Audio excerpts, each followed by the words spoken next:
What happens when our doubts, mistakes, and questions start to take over? What is a quick, simple routine that we can follow to rekindle our fire? And how can music build identity and belonging in a learning community?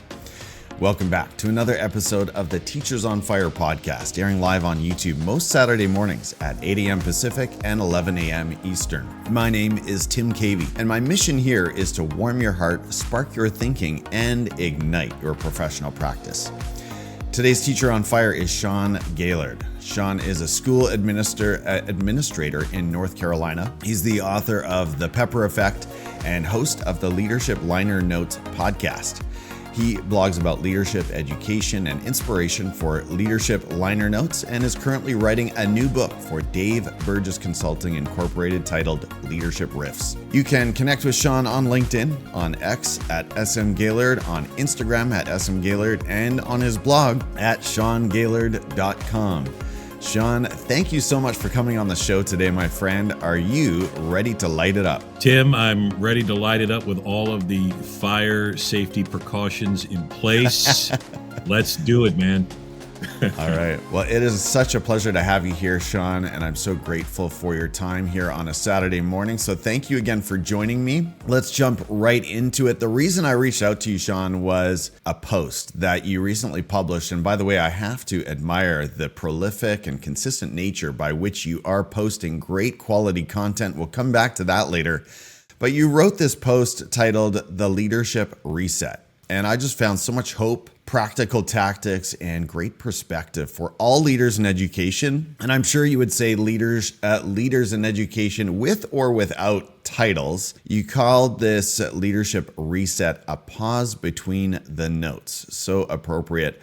So let's start with this question. We know we don't always need a reset, Sean, but wow, sometimes we sure do. Talk a little bit about those dark nights of the soul that as leaders we find ourselves in. How do we get there? And say a little bit about what that can feel like as an education leader. Absolutely, Tim. Well, first of all, just great gratitude for being on the podcast. And I really appreciate you tuning in to my blogging. And in some ways, my blogging and my writing is part of this kind of ongoing journey of resetting that I have been on probably roughly for about the last 18 months. And that time frame is pivotal because 18 months ago, I had a pretty serious and life-changing health scare that forced me to go into a position where I had to reset. And if I didn't reset, I probably would not be talking to you right now. And so, leadership, whatever role that you have, so if you're tuning in right now and you're going, okay, this is the school administrator talking. I'm not a school administrator, or I don't have a title per se, or I don't have an office per se, or I'm just this, or I'm only this. As my dad says, we are all called to be leaders. Everyone is off the bench. Everyone plays. And leadership, regardless of what role or what title that you have, is driven by a lot of our passion, a lot of our soul. We invest our in some cases, our own financial assets into that leadership. We also invest and sacrifice a lot of our own personal bandwidth for the sense of urgency that we have, the passion that we have to serve, to lead, to build up other leaders. And sometimes that journey, I wouldn't say sometimes, a lot of times, that journey, that drive can be lonely, can be unpopular, can be filled with, as you say, those dark nights of the soul where we question, where we doubt, where we get resentful, where we do all of these things that may lead us down a path of anxiety, depression, imposter syndrome. So therefore, just as we are intentional about the work, whatever the gig is in whatever organization or team or schoolhouse or district, it is essential. Italicize that word there, bold it, underlined it. It is essential that we spend that same time on us, because you don't want to be in a position like I was 18 months ago, where you're standing in the main office and you're saying out loud, I don't feel so well, and then you pass out on the floor of the main office, and then when you wake up, you have all these paramedics, poking and prodding, and then the next thing you know, you're in an ambulance being rushed to a hospital. Wow. Thank you for that. And yeah, I think every leader in whatever capacity they find themselves can relate on some level. I know for me, it happens, I guess, most of all when there's a confluence of negative factors all at once. Yes. You know, those weeks when we serve different constituents, right? So you might have a difficult conversation with a parent who's upset or unhappy, and then a staff member, you sort of say something in the wrong way, or maybe a decision falls flat, or students are unhappy, and you start to think like, wow, what am I doing here? Yes. And you start to think like, anything I touch is not turning out well here, and the doubts can start to creep in. So let's dig into this leadership reset. It's a simple, powerful little process that you've put together. I know you were inspired by another book, and then you've customized it into your own version. Let's start with step one, which is take a breath. Tell us a little bit about just the simple routine that this is. Well, there's a lot of tension and stress in leadership, and there's also a lot of science in leadership, and there's also a lot of science in well-being, and this is something that had come out of my own therapy, coming out of the epiphany that I had with my therapist, is that I'm not breathing enough. All of my tension literally goes in the back of my neck and my lower back. It drives up the blood pressure. So it is important. And sometimes that's hard when we're running around with the walkie-talkie, when we're running around trying to get to the copy machine, or we're trying to, put out whatever fire. But it is important, and it's the same thing in exercise, breathing, to just simply take 30 seconds, set it on your watch, set it on your device, or just simply count 1 Mississippi, 2 Mississippi. Inhale, exhale, and just take a breath, and then really say to yourself, all right, I am still here, or I am enough, whatever mantra that you have. I am okay.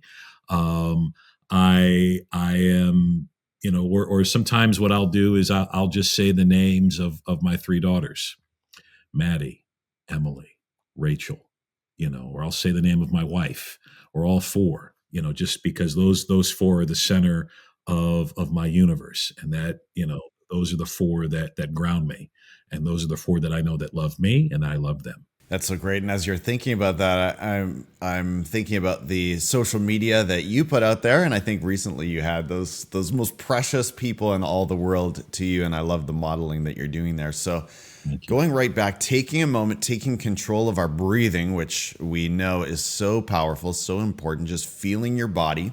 And then you move right into gratitude. So what are the kinds of questions you're asking yourself here? So I'm a big fan of the work of Lainey Rowell. She is she's a bandmate and a friend. She is an author of a wonderful book called Evolving with Gratitude. And Lainey and I have collaborated on a couple of things.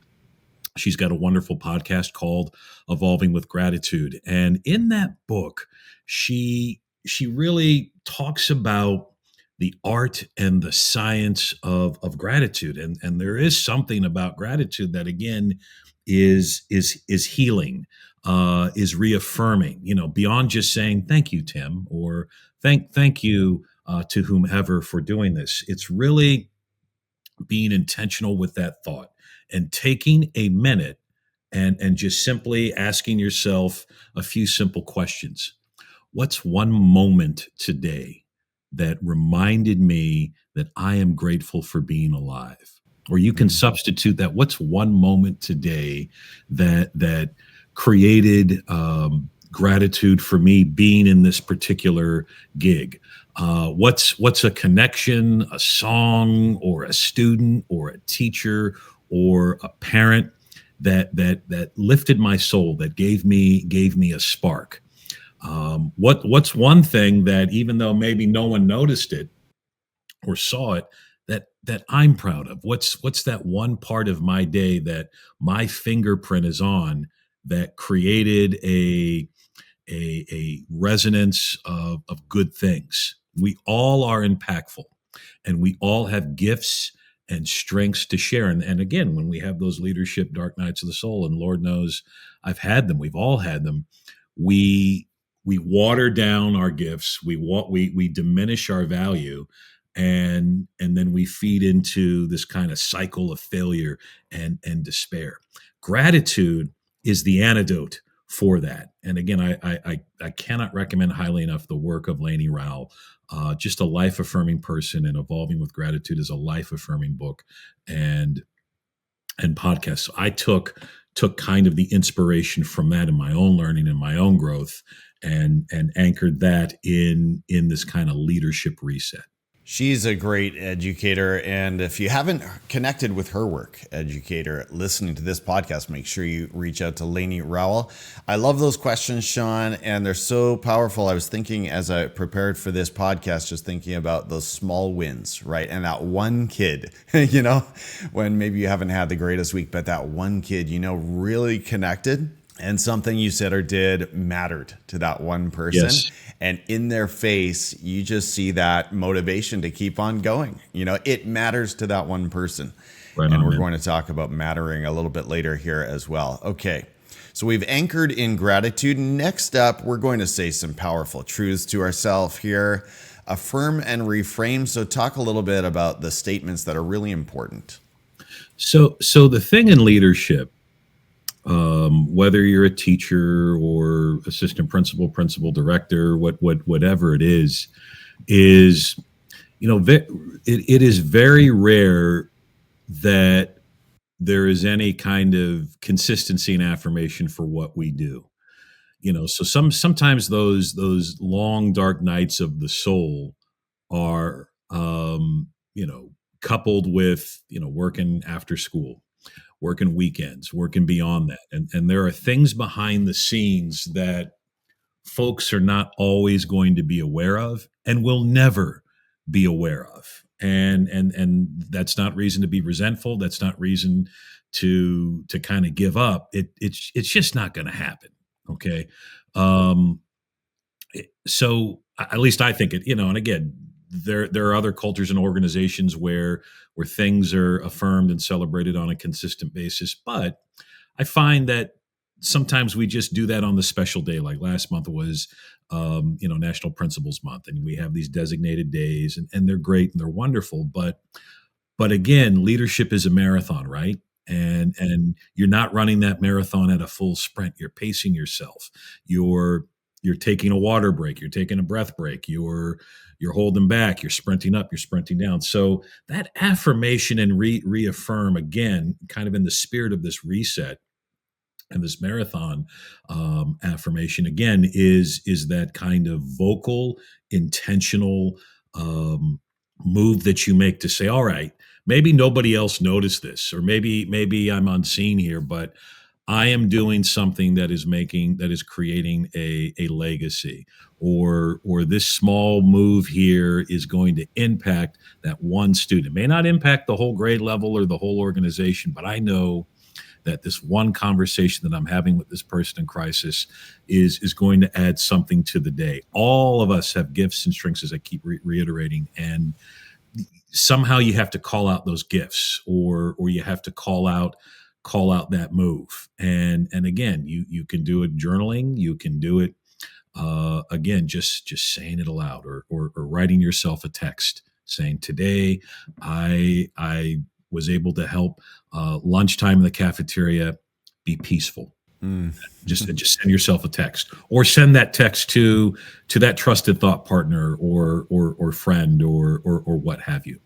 So good. I love this one. The music I make through service, kindness, and creativity still plays whether or not the crowd is listening. Sometimes we need to be reminded of that the work that we're doing does have an impact. It does have an effect, and it is appreciated, even when it doesn't always feel like it every single day. Thank you for joining us, educators. If you're finding value here, go ahead and like the video. I want to say a quick hello to Mark Ryan, showing up from the UAE, joining us on LinkedIn. Thank you for joining us today, Mark. Moving on, Sean, to step 4, reset step 4. Here we reconnect. We reach out. We form a link with someone who's going to lift us up. So what are some ways we can do this, and what does this look like for you?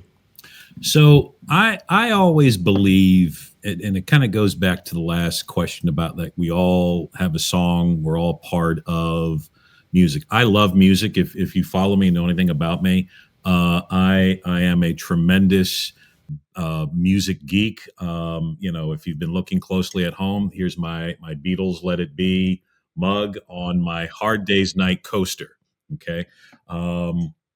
Reading a book right now about Miles Davis, John Coltrane, and Bill Evans. So I really believe that we all, even though we may or may not be a musician, we all have that kind of divine musical thread that connects us, because we all have a song to share. We all have a song that is going to be impactful. Song being that analogy for the gifts and strengths that we have to share. So, Mark is here right now, Mark Ryan, and immediately when I saw his name, I thought, well, man, I wonder what kind of music Mark is listening to.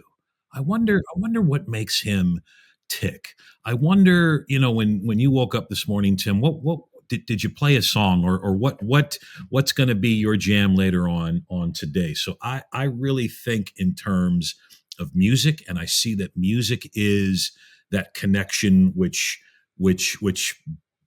builds us all together, regardless of culture, regardless of origin, regardless of identification. Music is something that I really believe connects us. And so for me, music is part of that reconnect. So I have friends that are also fellow music geeks that I will connect with and reconnect with.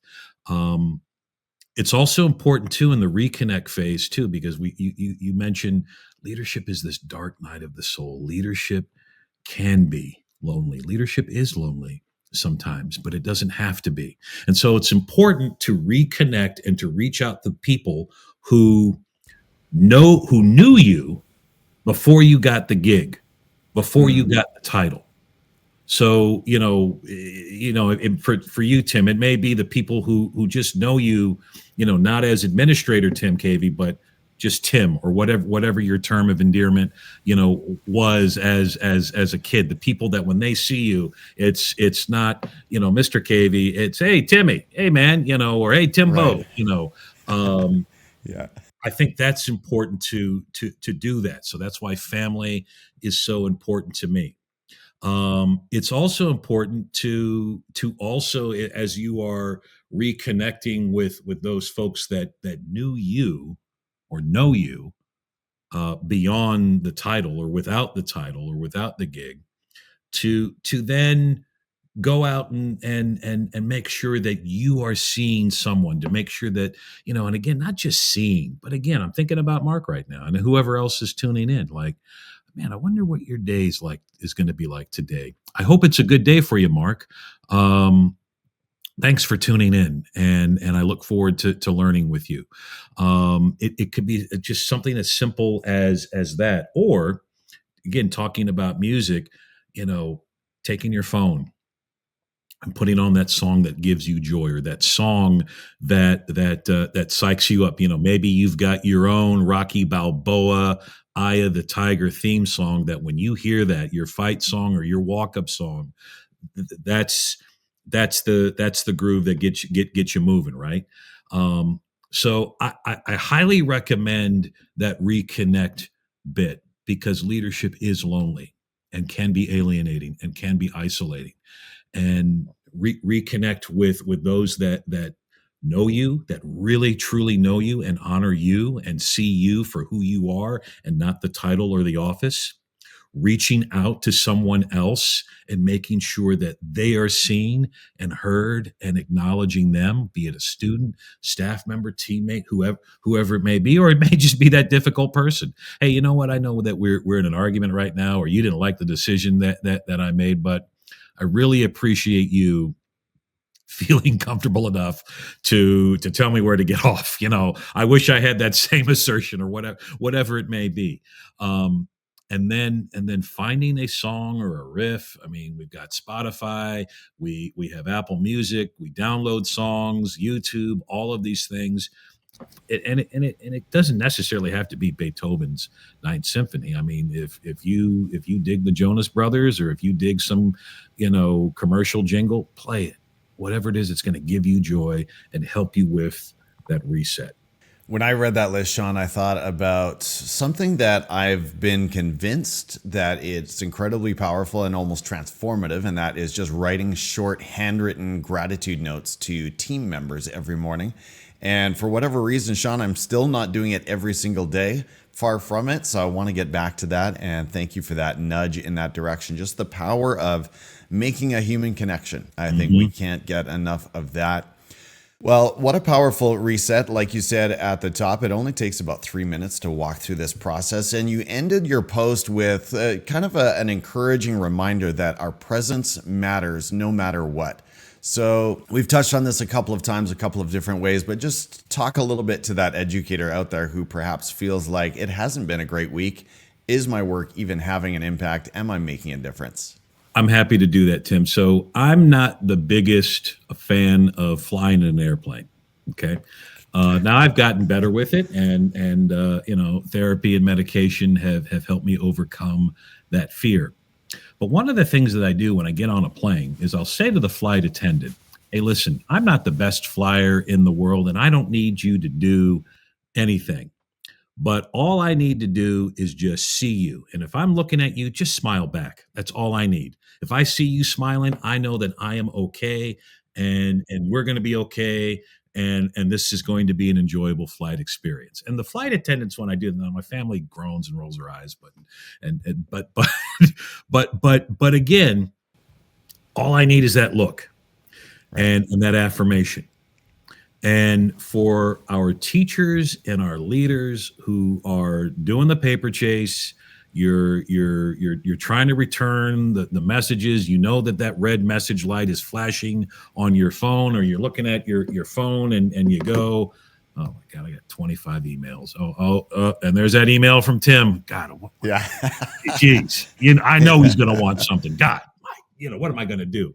All right, and that's okay.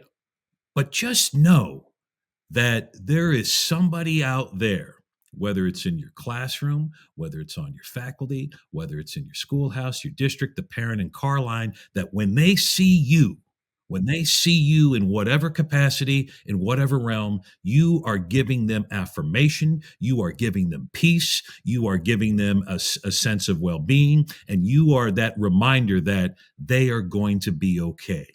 So therefore, your presence matters. You may not know it. That person may never tell you. That person may never write you a note about it. But in some way, shape, or form, when you walk into the room, or when you walk into that car line, or that copy room, or that classroom, whatever it is, that faculty meeting, PLC, when that person sees you, they go, "Oh God, thank God Tim's here." And because I know Tim has got my back, I feel better. My anxiety is gone. So good. So good. Thank you for that, Sean. As we start to land the plane here, you talk about returning to our core at one point. I don't think you used the word core, but when we feel a little bit lost at sea, sometimes we just need to revisit our why, our passions, our dreams and values, the things that really define who we are and why we're here, why we're doing this work. Tell us more about how you revisit these intentionally. So there's a couple of things that I try to do intentionally, and I'm not always the best at it. But one of those things is through exercise and well-being, and having that solitary space. I think is important. And then also I'm sometimes accused of and I take it as a badge of honor.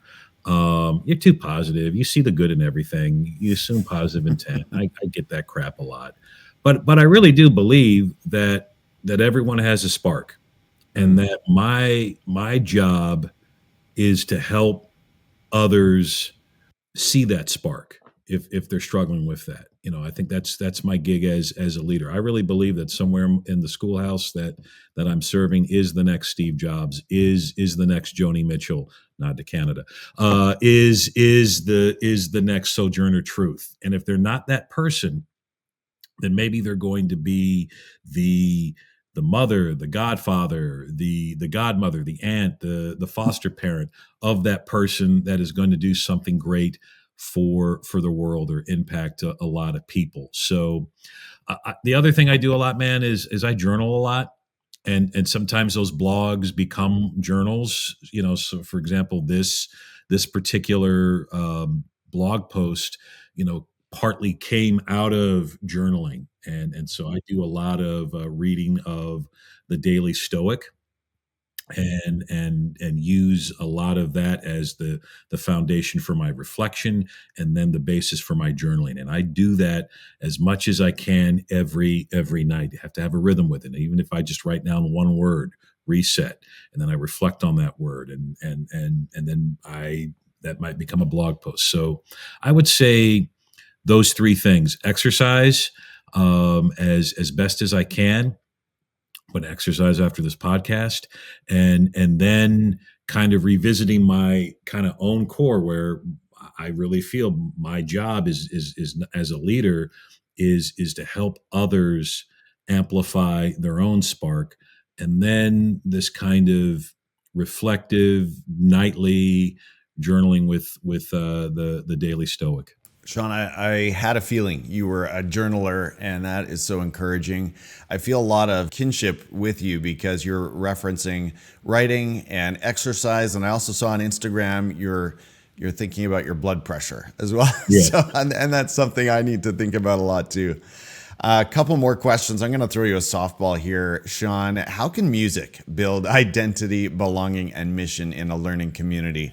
Yeah, I'm sure you have a book's worth of thoughts on this one, Oh, but dude. what are a couple of things that come to mind? I do. So I always I will ask the question, what's on your turntable? And if I mentioned Joni Mitchell, and I hope that there was a spark of recognition from those who are listening and viewing. I hope that was kind of a nod to my neighbors up north. Joni Mitchell being Canadian. Um, and here's the thing. Let's talk about that for just a second. Joni Mitchell. I don't. I've never been to Canada. I hope to go to Canada one day, but I'm a big fan of her music. And so if I can find some entry point to have a conversation, because I'm socially awkward. I it's hard for me to do small talk and social occasions. I'll just ask, hey, what's your favorite album? Or you're on a stranded island, and what's that song you're going to listen to get you through the day? So I really feel that, as I said earlier, music is this divine spark Mm. which connects us. And regardless of language, regardless of borders, regardless of whatever, you can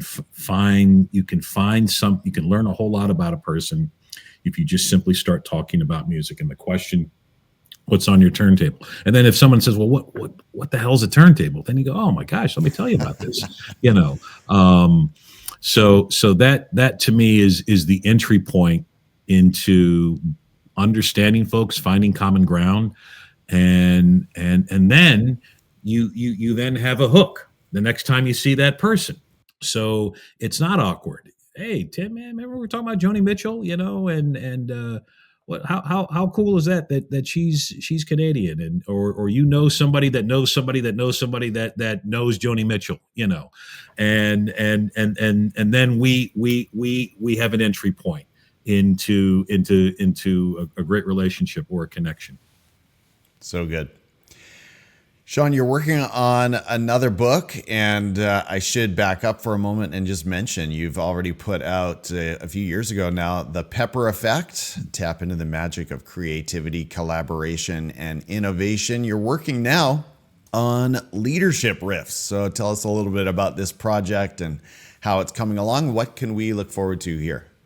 Well, thank you, Tim. I'm very grateful to be in the Dave Burgess band, and very grateful that he saw something in this idea of the pepper effect, which came out some time back, and I felt that I had another book in me, and I've been kind of tooling around with this idea of the connection between music and leadership, and I find a lot of value in musicians and their stories and connections to music. The Pepper Effect was really about, um, if we were to come up with another subtitle for that book, it would be "Lead Like the Beatles." That's basically what the Pepper Effect is.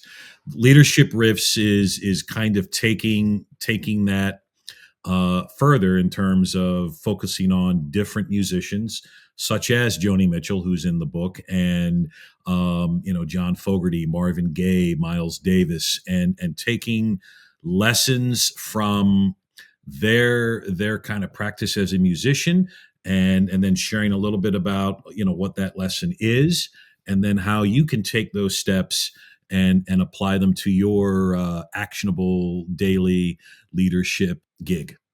Sean, we've got a great question here from the audience. We've got Shahar on LinkedIn, and I'll just read his question. He says, how do you motivate your team when deadlines are tight and morale is low? I think there's another book in that question too, but what's one thing that comes to your mind as an education leader? Well, you have to, and Shahar, thank you for that question, because that is, unfortunately, that is a reality. There are always deadlines that are being imposed upon you that are never going to go away, and morale is fluid, right? And there are days where they can be, your team or your department can be euphoric, and then there are days when we are wrestling within despair, and it's never easy.